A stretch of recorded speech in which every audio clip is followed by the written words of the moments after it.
Crna Gora je najdalje odmakla na putu ka Evropskoj uniji, do okončanja pregovora dijeli je tek nekoliko pregovaračkih poglavlja, poručio je za Novu M novi izvjestilac Evropskog parlamenta za našu zemlju Tonino Picula.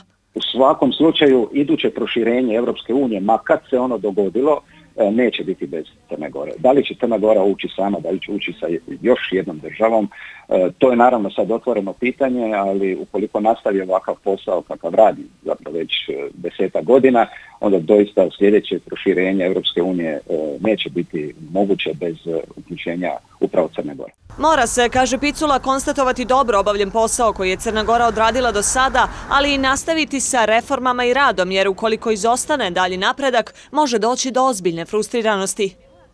Crna Gora ovoga trenutka ima razrađene mehanizme, procedure za napredovanje prema okončanju pregovora, ali kažem, ono što se još nije obavilo, a morat će se doista obavljati u okolnostima koji neće svaki put biti jednostavne. Ovoga trenutka politička scena u Crnoj Gori je polarizirana, postoje naravno i ozbiljna neslaganja između nositelja vlasti i opozicije oko toga kako dalje.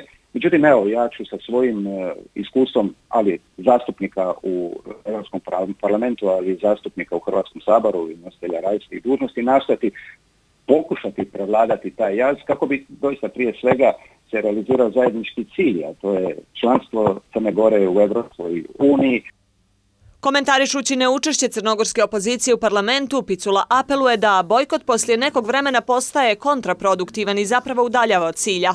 No, za pristup Uniji, napominje, pored unutrašnjih, bit će potrebni i povoljni eksterni uslovi. Sama politika proširenja ponovo postane, ako ne najprioritetnija, ono jedan od prioriteta zapravo Europske unije u mandatu zapravo koji je počeo što se tiče Europskog parlamenta, nadam se i komisije za kojih mjesec dana, ali s druge strane treba zapravo primijetiti da postoji cijela jedna serija otvorenih pitanja koje su i konstatirane u zadnjem izvješću Europske komisije o Crnoj Gori. Prije svega to je sve ono što obuhvaćaju pregovaračka poglavlja 23 i 24, dakle jačanje pravne države, neovisnosti pravosuđa, puna sloboda medija, ekonomski prosperitet. Piculu smo pitali da li misli da politika proširenja mora biti izraženija u vrijeme sve češćih pokušaja destabilizacije našeg regiona, koji nesumnjivo dolaze iz Rusije.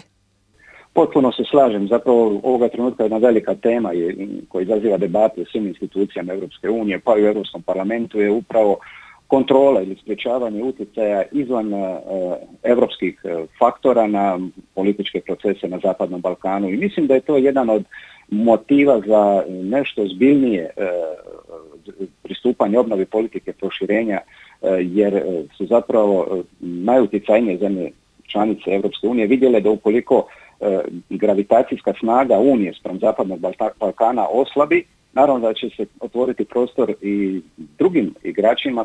Tonino Picula, hrvatski socijaldemokratski poslanik u Europskom parlamentu, poručuje za Novu M i da mu nijesu strani problemi Zapadnog Balkana, da poznaje Crnu Goru te da je novu funkciju izvjestioca za našu zemlju preuzeo sa velikom radošću, ali i odgovornošću.